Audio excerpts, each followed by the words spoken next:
부동산 블로그 시작해보고 싶다 라고 생각해보신 분들은 오늘 영상 끝까지 시청해주시면 많은 도움 받으실 수 있을 겁니다. 오늘 영상에서는 블로그 기초 세팅하는 과정과 매물 포스팅하는 과정을 처음부터 끝까지 그대로 보여드리려고 합니다. 부동산 블로그를 아직 시작하지 못하고 계신 분, 어떻게 해야 될지 감이 안 잡히시는 분, 이제 막 중개업을 시작하신 분들이 보면은 굉장히 좋을 영상이고요. 오늘 영상을 보시면서 그대로 따라하다 보면은 부동산 블로그 운영하는 것에 대해서 감을 잡는데 많은 도움이 되실 거라고 생각을 합니다. 저도 중개업을 하면서 블로그라는 걸 처음 시작했었는데요. 어떻게 시작해야 할지 막막했었습니다. 주변 부동산들이 올리는 걸 따라서도 해보고 유튜브나 책을 찾아보면서 하나씩 공부를 해나갔었는데 블로그 지수, 황금 키워드, 상위 노출 생각보다 이것저것 복잡한 게 많더라고요. 그렇게 나름 공부하고 나서 직접 블로그를 쓰려고 하니까 뭐부터 시작해야 되나 머릿속이 하얘지는 경험을 겪었었습니다. 중개업에 적용하는 게 매물 포스팅 하나 하는 게 처음에는 그렇게도 어렵고 답답하더라고요. 그때 당시에는 그냥 누가 옆에서 부동산 블로그를 작성하는 걸 처음부터 하나씩 보여주면 좋겠다 라고 생각을 했던 게 기억이 나서 영상을 준비해봤습니다. 오늘 영상의 핵심은 그대로 따라하기입니다. 블로그 로직, 황금 키워드, 블로그 지수, 상위 노출 이런 기술적인 내용들은 최대한 줄이고 실질적으로 부동산 블로그를 시작하는데 꼭 필요한 정보들로만 취합을 해서 구성을 해봤습니다. 오늘 저는 총 두 가지 목차로 설명을 드릴 예정인데요. 첫 번째는 블로그 기초 세팅, 두 번째는 매물 포스팅하는 과정을 그대로 보여드릴 예정입니다. 두 번째 매물 포스팅하는 과정을 진행하는 중에는 블로그를 운영하는데 조심하셔야 할 부분들을 중간중간 말씀드릴 예정이기 때문에 이 부분들은 꼭 주의하시면서 블로그를 운영해 주시면 될 것 같습니다. 오늘 영상은 카카오톡 같은 데다가 공유를 해 놓으셨다가 블로그 글을 쓰실 때 옆에 틀어놓고 하나씩 따라 하시면서 감을 익혀나가시는 것도 좋은 방법이라고 생각을 합니다. 자, 그러면 바로 시작해 보도록 하겠습니다. 네, 처음에 네이버에 들어오셔서 로그인을 해주시면 되시고요. 로그인을 하신 후에는 블로그 클릭 후에 여기 내 블로그를 클릭해 주시면 됩니다. 여기 오른쪽 상단에 보시면은 내 메뉴가 있습니다. 내 메뉴를 클릭하신 후에 관리 버튼을 클릭해 주시면 됩니다. 여기 맨 처음에 들어오시게 되면은 이렇게 블로그명, 별명, 그리고 소개글, 내 블로그 주제, 그리고 이미지 이렇게 모두 바꿀 수 있는 화면이 나오게 됩니다. 여기서부터 차례대로 바꿔주시면 되는데 블로그명이나 별명 부분은 크게 고민하실 필요 없이 부동산 이름이나 직함을 적어주시면 됩니다. 예를 들어서 홍대 신사부동산, 별명은 최팀장 이런 식으로 정해주시고 넘어가시면 됩니다. 소개글은 처음에 제대로 적어주시면 좋습니다. 내가 어디 지역에 무엇을 전문으로 하는 공인중개사다 이런 부분을 넣어주시면 됩니다. 예를 들어서 홍대 지역의 사무실, 스튜디오, 작업실, 임대, 전문, 공인중개사 오뉴 팀장입니다. 그 밑에는 사무실 정보에 대해서 넣어주시면 좋습니다. 땡땡 공인중개사 사무소 대표 땡땡땡 대표 번호 땡땡땡 등록번호 땡땡땡 내 블로그 주제는 비즈니스 경제로 해주시면 됩니다. 이미지 같은 경우에는 따로 사용하시는 이미지가 있으시면 그걸 사용하셔도 되시고요. 따로 없으시다고 하면은 굳이 설정 안 하셔도 문제 없습니다.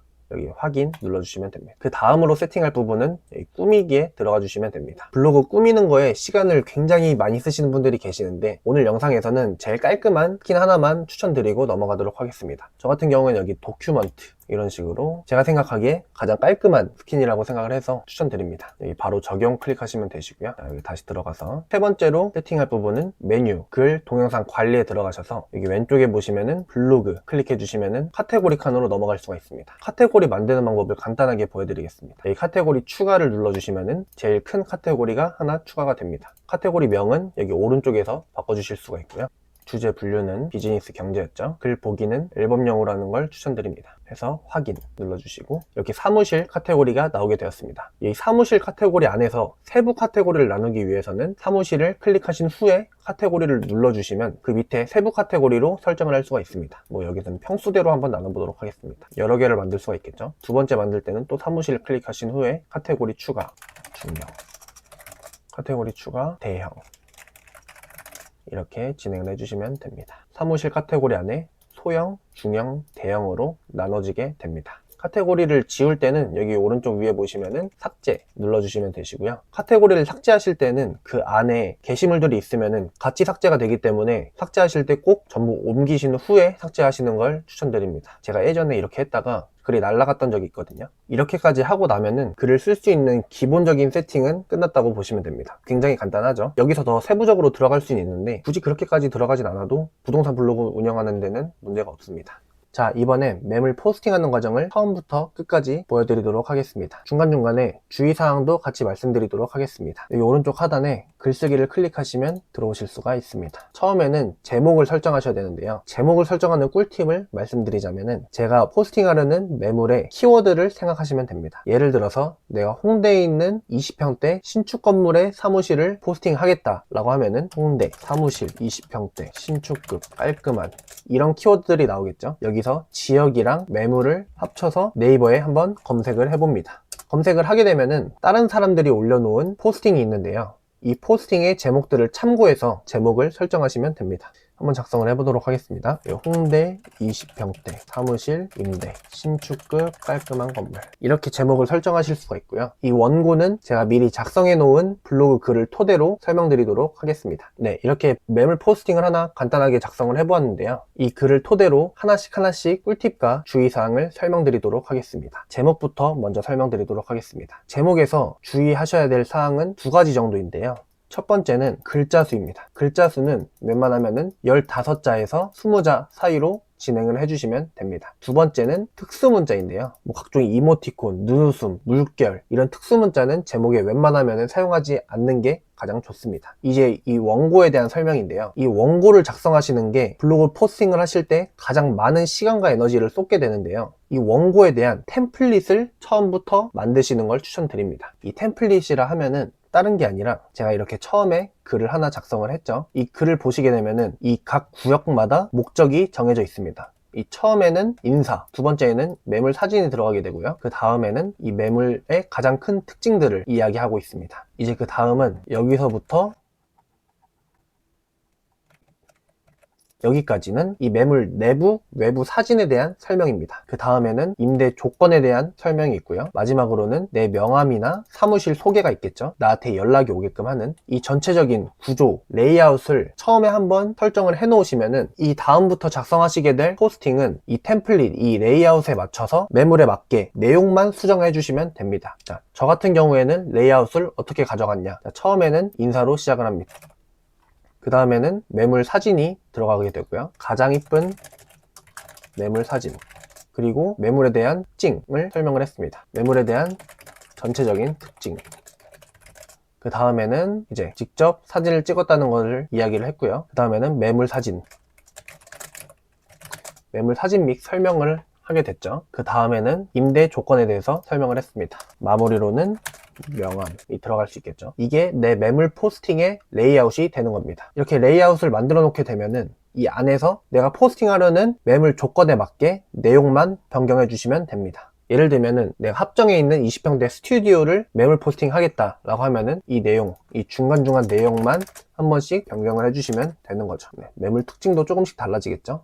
합정역 인근이 될 수도 있고 건물 내외관이 좀 허름하지만 다른 특징이 들어갈 수도 있는 거고요. 이제 이 사진이 바뀌게 될 거고 사진에 맞는 설명이 바뀌게 되겠죠. 이 매물에 대한 내용을 채우는 거는 손님한테 브리핑 하듯이 내용을 채워주시면 되시고요. 그렇기 때문에 생각보다 이 내용을 채워주는 거는 어렵지가 않습니다. 사실 시간과 에너지가 많이 들어가는 거는 앞서 말씀드렸던 이 레이아웃을 짜는데 시간과 에너지를 많이 쏟게 됩니다, 보통은. 네, 그 다음으로 이제 조금 하나 더 들어가서 설명을 드리자면은 이걸 인용구라고 하는데요. 여기 좌측 위에 보시면은 여기 인용구가 있죠. 이런 식으로 여러 개의 인용구가 있는데 제가 말씀드리고 싶은 거는 인용구에는 소제목, 목차가 들어가게 됩니다. 예를 들면은 자기소개가 될 수도 있고 이 건물 안에 건물 외관, 화장실, 첫 번째 방, 두 번째 방 이런 식으로 큰 설명이 들어갈 수가 있겠죠. 이렇게 인용구 하나 넣어주고 이 인용구에 대한 사진을 넣어주고 이 사진에 대해서 내가 손님한테 브리핑을 하듯이 이 밑에 내용을 채워주시면 됩니다. 이거를 하나의 세트라고 보아주시면 됩니다. 이 세트를 여러 개, 방 1, 2, 3, 화장실 2개 해가지고 총 5개의 세트가 들어가고 임대 조건과 자기소개가 들어가면은 매물 포스팅 하나가 완성이 되는 거죠. 이런 식으로 하나의 큰 레이아웃과 그 안에를 구성하는 세트들로 글을 적어주신다고 생각을 하면 됩니다. 여기 왼쪽 위에 기능들을 하나씩 설명드리도록 하겠습니다. 먼저 사진부터 설명드리자면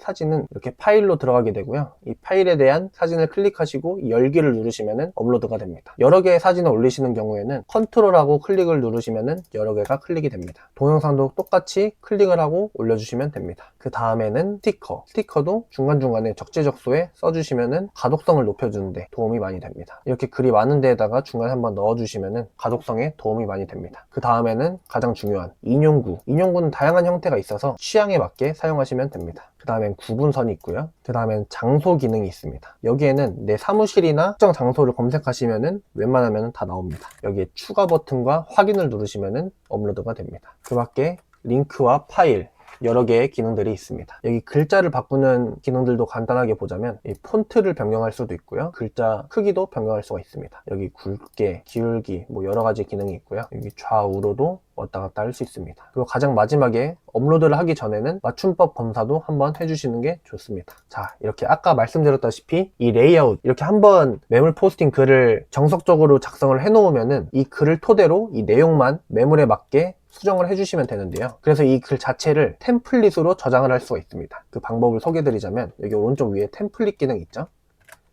여기를 클릭해 주시고 내 템플릿 현재 글 추가를 눌러주시면 이렇게 내 글이 추가가 됩니다. 자, 이렇게 이제 발행을 하고 템플릿 기능을 활용하는 것까지 하고 마무리하도록 하겠습니다. 발행을 하실 때는 오른쪽 위에 발행을 클릭하시고 카테고리 중에서 알맞게 넣어주신 다음에 주제, 비즈니스 경제로 꼭 선택해 주시고요. 모두 허용해 주시면 됩니다. 그 다음에는 이 설정을 기본값으로 유지. 이건 한 번만 클릭을 해주시면은 이 설정 값이 고정이 됩니다. 그 다음에 태그에는 아까 맨 처음에 제목을 설정할 때 이야기했었던 메인 키워드 한번 넣어주시고 발행을 해주시면 됩니다. 공지사항이나 예약 발행 같은 기능도 모두 여기서 체크를 하실 수가 있습니다. 네, 발행 눌러주시면은 이렇게 업로드가 됩니다. 마지막으로 템플릿을 활용하는 것까지 설명드리도록 하겠습니다. 여기 오른쪽 위에 템플릿을 누른 다음에 내 템플릿, 아까 제가 추가했었던 템플릿이 있죠? 클릭해 주시면은 이 레이아웃, 이 포스팅이 그대로 나오게 됩니다. 자, 이렇게 설정을 해 놓으면은 내가 원하는 매물 조건에 맞게 내용만 수정해 주시면은 빠르게 업로드를 하실 수가 있습니다. 예를 들어서 합정의 20평대 사무실이다 라고 하면은 중간중간에 매물에 맞게 내용만 변경을 해주시면 되는 거죠. 이런 식으로 특징도 바꿔주시고 인용구 내용도 한 번씩 바꿔주시고 사진과 사진에 맞는 내용만 수정해 주시면 됩니다. 구조가 짜여져 있기 때문에 안에 있는 사진과 내용만 손님한테 브리핑하듯이 바꿔주시면 보통 한 20분에서 30분 내로 포스팅을 완료하실 수가 있습니다. 자, 이렇게 매물 포스팅하는 과정까지 한번 알아보았습니다. 블로그는 온라인 직원이라고 생각하시면 됩니다. 신입 직원 한 명 교육하듯이 하루에 1시간씩 투자한다는 생각으로 운영을 하시는 게 좋습니다. 처음에는 이런 매물 포스팅이 문의가 올까? 이런 걸로 돈을 벌 수 있을까? 생각이 들지만 이렇게 매물 포스팅이 쌓여서 내 블로그가 이 지역, 사무실, 아파트에 전문화된 블로그로 성장하게 되면은 부동산을 운영하시는 기간 내내 이만한 복덩이 직원은 찾기 힘드실 거라고 생각을 합니다. 게다가 이 블로그는 그만두지도 못하고 돈도 안 받는 직원이라서 가성비도 엄청나게 좋습니다. 이런 마인드로 조바심 가지실 필요 없이 꾸준하게 글을 쌓아나가시는 게 무엇보다 중요합니다. 이렇게 오늘은 매물 포스팅 업로드하는 과정을 처음부터 끝까지 한번 보여드렸는데요. 다음에는 더 심화 과정도 한번 찍어보도록 하겠습니다. 오늘 영상 시청해주셔서 감사드리고요. 다음 영상에서 뵙겠습니다. 이런 마인드로 조바심 가지실 필요 없이 꾸준하게 글을 쌓아나가시는 게 무엇보다 중요합니다. 이런 마인드로 조바심 가지실 필요 없이 꾸준하게 글을 쌓아나가시는 게 무엇보다 중요합니다.